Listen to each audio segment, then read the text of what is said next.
Monsieur le maire, commandant, messieurs les commandants des unités militaires de la presqu'île, mesdames et messieurs les adjoints et conseillers municipaux, madame l'adjointe au maire de Sifour, représentant monsieur le député, messieurs les présidents des associations patriotiques, mesdames et messieurs les présidents d'associations, mesdames et messieurs.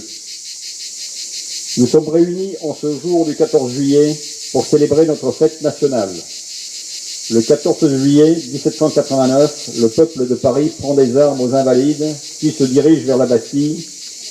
Après une fusillade sanglante, il s'empare de la forteresse et délivre les prisonniers qui y étaient enfermés. La prise de la Bastille est une première victoire contre les symboles de l'Ancien Régime. Le 14 juillet 1790, la fête de la Fédération célèbre en grande pompe le premier anniversaire de l'insurrection.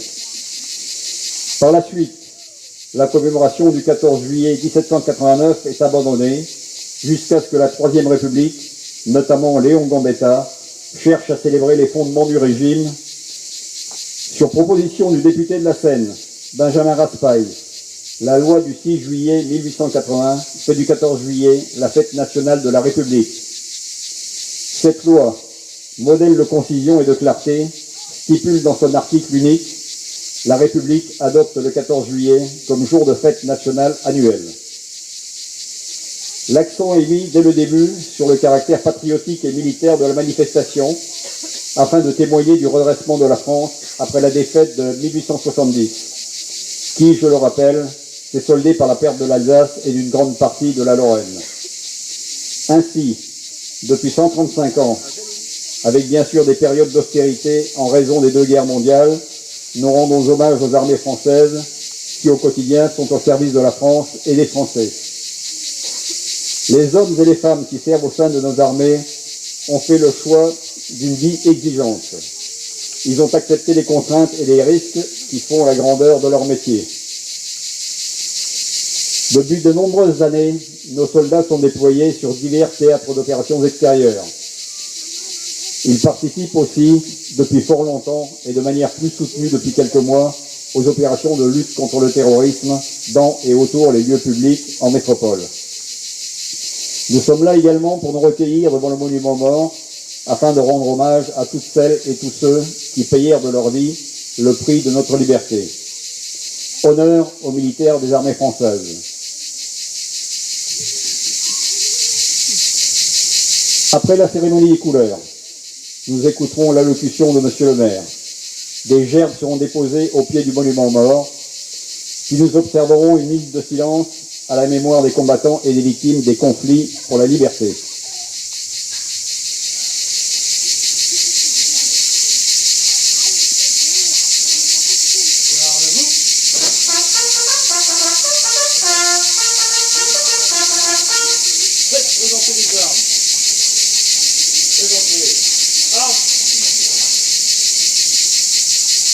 Attention pour les couleurs. Envoyez.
Nous écoutons l'allocution de monsieur le maire.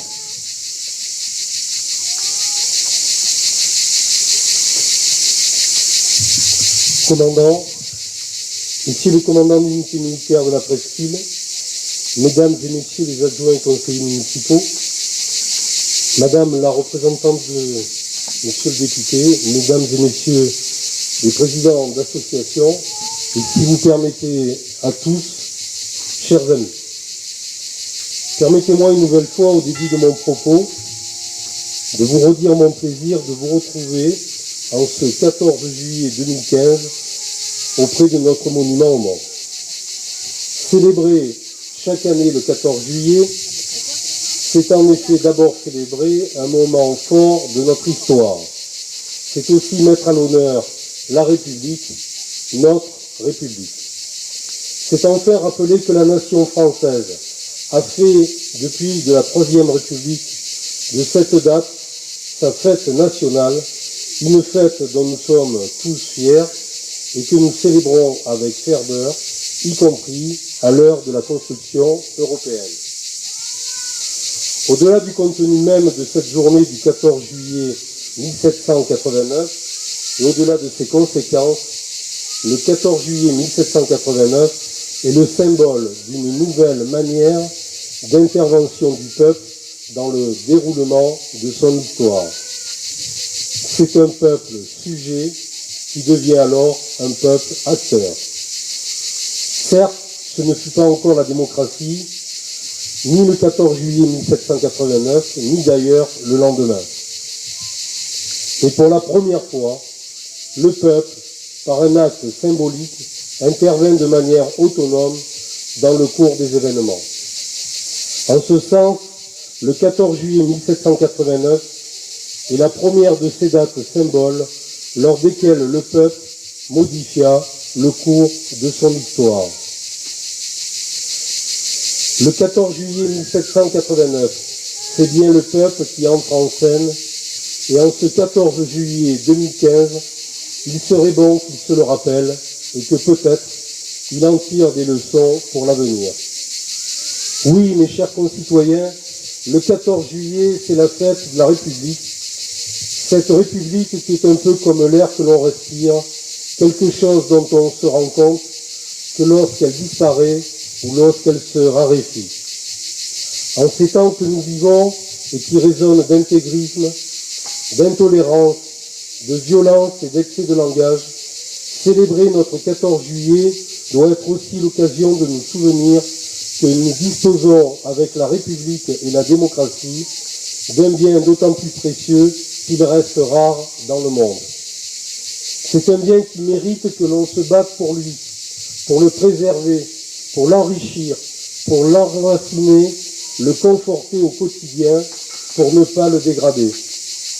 La République, ce n'est pas seulement une forme de gouvernement, c'est une éthique, une manière de voir le monde, un mouvement, une espérance.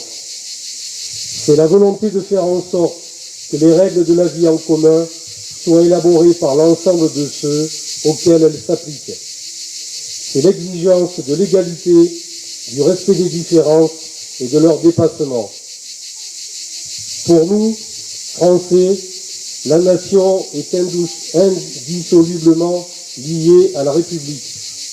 Cela nous donne à tous des devoirs particuliers. C'est aussi, d'une certaine manière, donner à la nation française une définition particulière. La nation comprise comme un peuple assemblé dans la volonté de vivre ensemble et de se construire ensemble. La nation ne peut se réduire à je ne sais quel conglomérat de communautés éthiques, religieuses ou culturelles. La nation ne peut non plus se réduire à la juxtaposition de groupes ou de communautés autonomes, indifférentes, sinon hostiles. C'est dire si nous avons le devoir d'être vigilants envers tout ce qui pourrait risquer de réduire ces dimensions de la nation. C'est tout l'enjeu de l'adéquation entre la nationalité en termes juridiques et l'appartenance à la nation en termes politiques, sociaux, culturels et citoyens. De ce point de vue aussi, la France, sa République, sa conception de la nation peuvent et doivent être un exemple pour une Europe toujours en construction et qui se cherche encore à la matière. Enfin, et j'en terminerai par ce point, le 14 juillet, c'est aussi une fête populaire.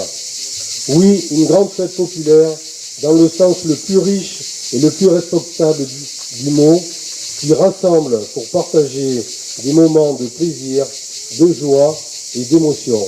Vive Saint-Mandrier, vive la République et vive la France.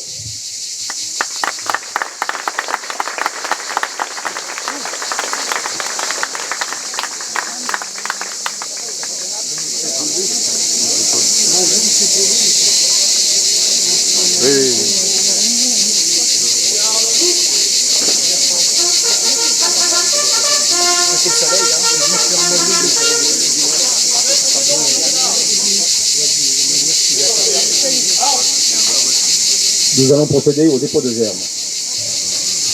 Monsieur Vincent, maire de Saint-Mandrier, Monsieur le capitaine de vaisseau Crivaz, représentant le commandant du CIN, et Monsieur Constant, président honoraire des anciens combattants, vont déposer une germe.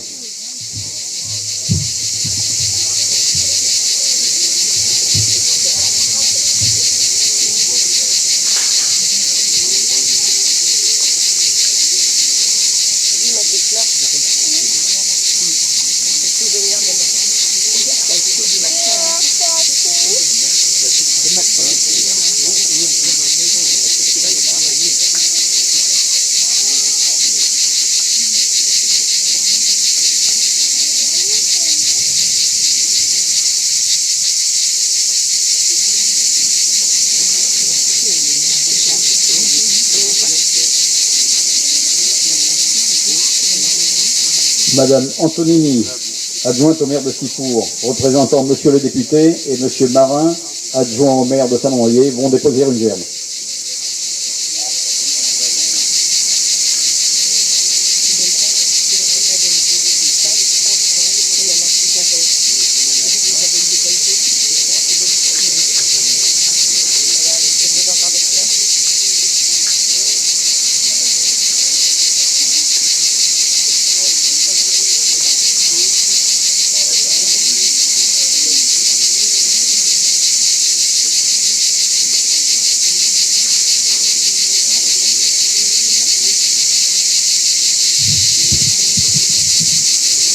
Monsieur Chateau, président de la 344e section de la Société nationale d'entraide de la médaille militaire, Monsieur Voiret et Monsieur Chesneau, membres de l'association, vont déposer une germe.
En ce jour de fête nationale, je voudrais remercier le commandant du CN, par l'intermédiaire de son chef d'état-major, pour l'attention qu'il porte aux relations entre la marine et notre commune et du soutien qu'il apporte chaque fois que possible à l'organisation de nos cérémonies patriotiques.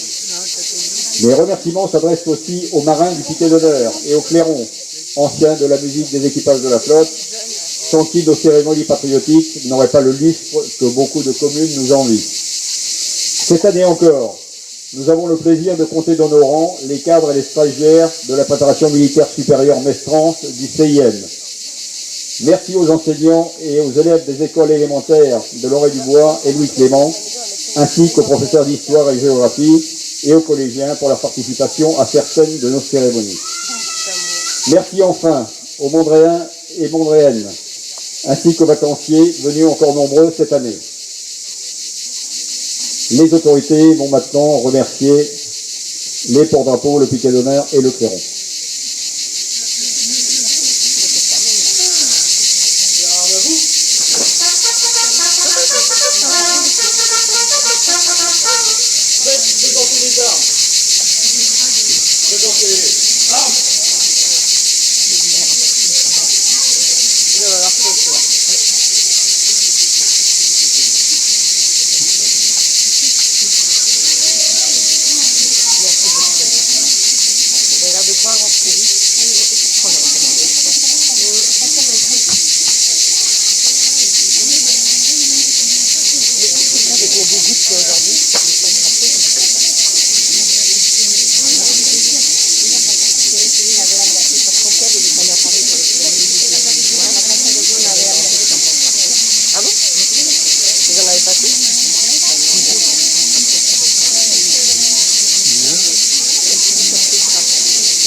La Berlotte.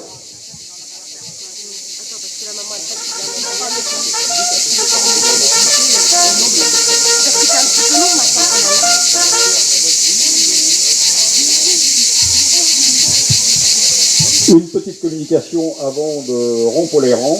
À l'occasion de la clôture du stage de la préparation militaire supérieure Mestrance, promotion 2015, le centre d'instruction navale de Saint-Mandrier organise une cérémonie sur la place des résistants le vendredi 17 juillet à 10h30. Les drapeaux des associations patriotiques sont bien entendu conviés à cette cérémonie. Notre prochaine cérémonie patriotique aura lieu le jeudi 27 août à 18h30 pour commémorer la libération de notre village. Et nous vous convions maintenant à partager l'apéritif républicain qui sera servi sur la place Adèle Jouvenceau.